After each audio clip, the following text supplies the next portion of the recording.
I'm going to take a different approach from my colleagues, and this is based on history, that you begin with personnel before even the structure. Because when you have the personnel, you can do the makeshift issues, they'll be able to work. But even if you have the structure, but you have not trained the personnel, it will be a monument. It will not work. So first issue is personnel. And I do not want this issue of the government coming here and say, we're not funded, we're not funded. What are you doing in cabinet? If you cannot defend your sector, what are you really doing in cabinet? Right now, we need service delivery for the people.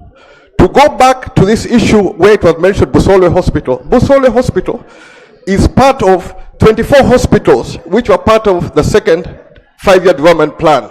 And I'm mentioning it here because I know most members will not have read it and will not read it, although it's here in the library.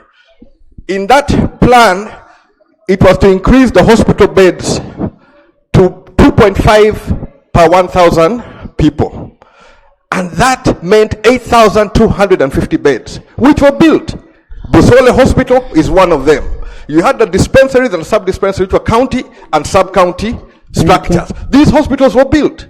Now, I was in this parliament, in the 8th parliament, we borrowed $100 million to repair 24 hospitals. We only did about 12. Busole now, which is part of this one, is going for $20 million. One hospital.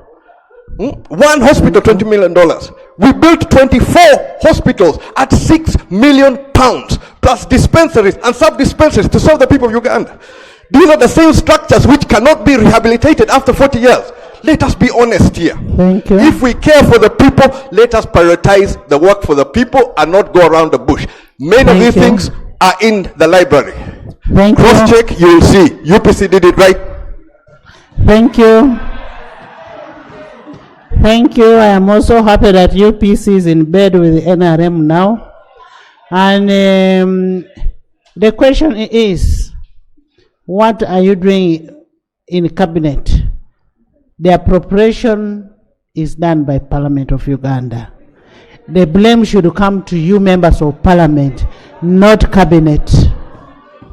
So I don't want the minister to take responsibility that because the minister is in cabinet, it is a collective responsibility of cabinet and parliament. Honorable Medi. Thank you, Right Honorable Speaker. Right. By the way, the Honorable Medi Nsereko has crossed to Ecological Party of Uganda. Is now the president of Ecological Party of Uganda. Congratulations. Thank you. The House is duly informed, and we have written to Electoral Commission to that effect. Yes. Thank you very much, Right Honorable Speaker. I can see members are very excited. It's a procedural matter. About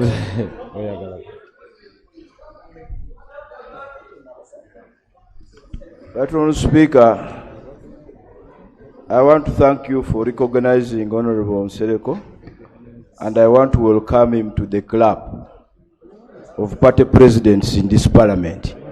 He now joins me, the Honorable Akena, the Honorable Wechitibwa Matthias Impuga, and my colleague who doesn't sit here but comes once in a while for State of the Nation address.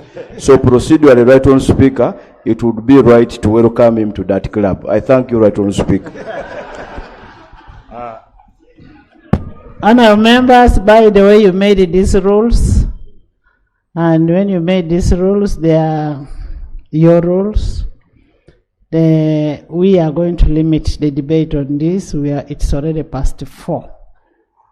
Today is supposed to be Prime Minister's time, and Prime Minister is supposed to be addressing us at 4, and we have a report. So that will be.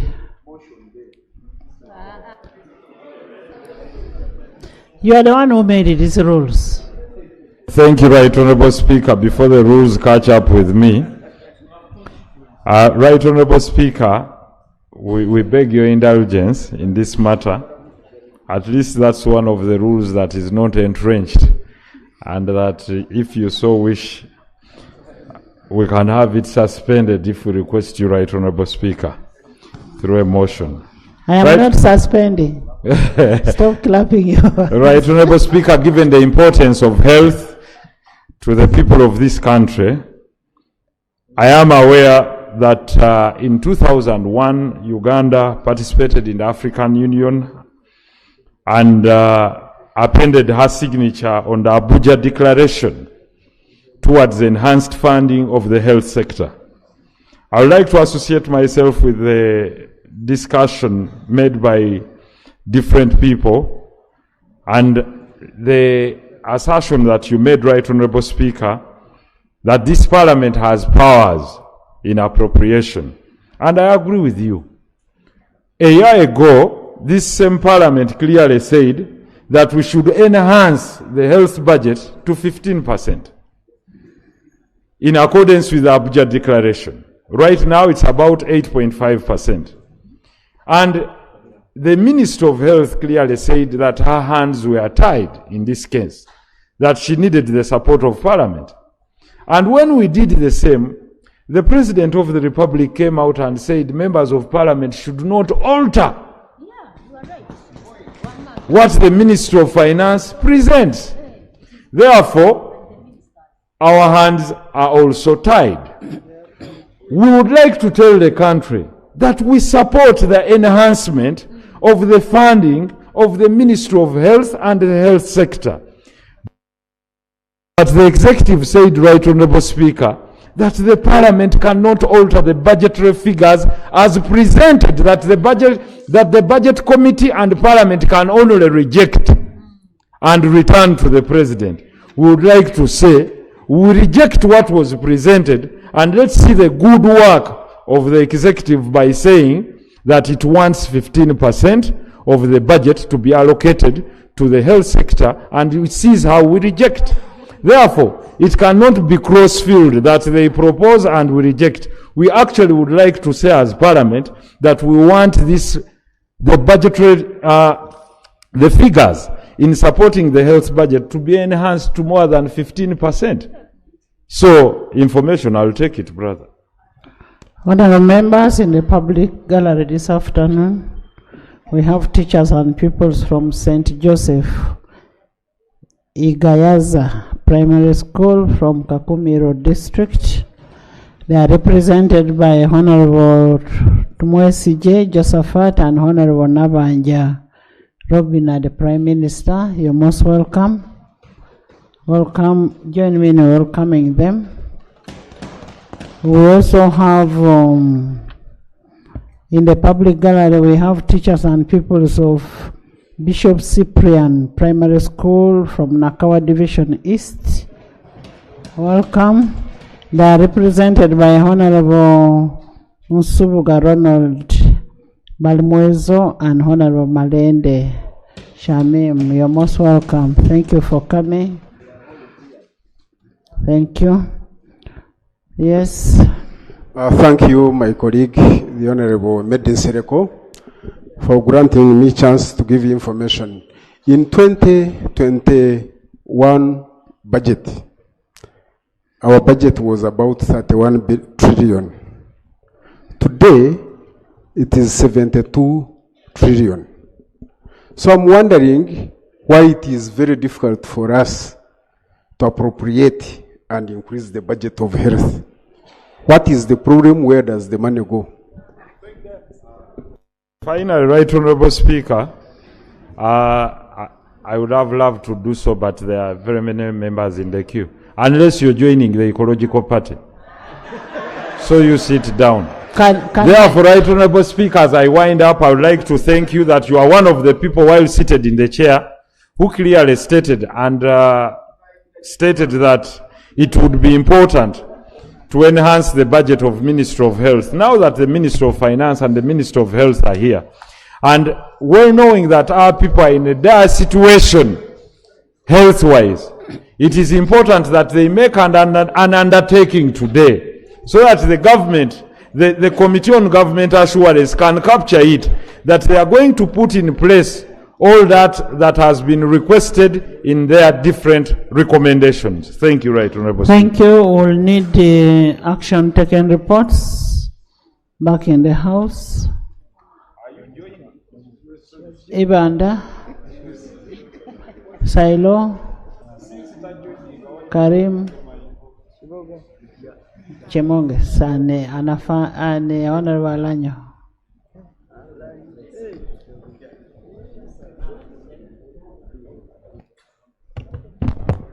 Thank you so much, the Right Honorable Speaker, for the opportunity. A minute. Yes, the Right Honorable Speaker, I want to thank you for the opportunity, and I want to thank the Chair for the elaborate report. The Right Honorable Speaker, the issue, I think on 10th January 2023, I rose on the same floor, on this floor of Parliament, on the issue of health sector in Toroko district. And the minister visited, but the challenge is that there was a proposal here on the floor of Parliament read by the Honorable Prime Minister, what we intended to do in Toroko, construction of general ward at Rebseng and Karugutu, and maternity ward both on Karugutu and Rebsengo. And Kibuku Town Council, a whole town council has no health facility, not even a health center too. Karugutu sub-county. And you had proposed to upgrade the Msandama Health Center to 12 Center 3. But the challenge is that the minister, you are lacking financial support from the Minister of Health, Minister of Finance. The Right Honorable Speaker, recently I went in your committee and funded priority you can't believe. I thought that the Minister of Finance should be and tell us why are they not giving money to the minister so that he does all this work. All this work needs money. And lastly, on Fort Potro, we have that referral hospital in Fort Potro, Buhinga. Now, no oxygen plant. CT scan is down. And all of us in Rwenzori stroke Toro, that's where we run to. So, the Right Honorable Speaker, this is alarming, and something should be done on a referral hospital in Fort Potro called Buhinga. And those promises you made to the people of Ontoroko on in health sector. Thank you. Right Honorable Speaker, in tennis Parliament, I sat on that Committee of Government Assurances. Most members thought that that was not an important committee. But later I realized that is the most powerful committee that we need in this Parliament. And they have done us a great job by revealing the revelations. Right Honorable Speaker, issue number 1, I sit on the Committee of PAC. If you go to the report if you go to the engagement that we have had with the regional referral hospitals, you will actually see all these issues that we are talking about. And issue number 1, when it comes to utilities, we are not releasing money for paying for water and electricity in regional referral hospitals. It is an answer. Yet we want services from them. ICU facilities are being equipped. The minister has done that part, but we have not given them money for utilities. That is true. When it comes to the development budget. Thank you. Karim. Thank you very much, Right Honorable Speaker. On the 7th of September 2023, Right Honorable Speaker, I raised the matter concerning Mbale Regional Referral Hospital, the ICU and surgical complex, and the Minister of Defense, Honorable Oboth, came and committed that they would be completing that building within 2 months and confirmed that he had received funds from Ministry of Finance. And I remember he offered you an invitation to come and commission that building when it's complete. But to date, nothing has been done yet. Probably the Minister of Health can enlighten when that structure will be complete. Secondly, it concerns Namatala Health Center. It's a health center in Mbale City. But when I looked at the annexes, I saw they were one of the beneficiaries of beds and other equipment. But unfortunately, as I speak now, they've never received anything. They had one old maternity bed, the one our mothers produced on, which was very old. Actually, the 2 new beds that they are using, I had to provide and supply them to help because there is a gap. So it's really sad that the health center does not have even a single proper or new bed on which our mothers can produce. Lastly, it concerns the Yes, Gwen.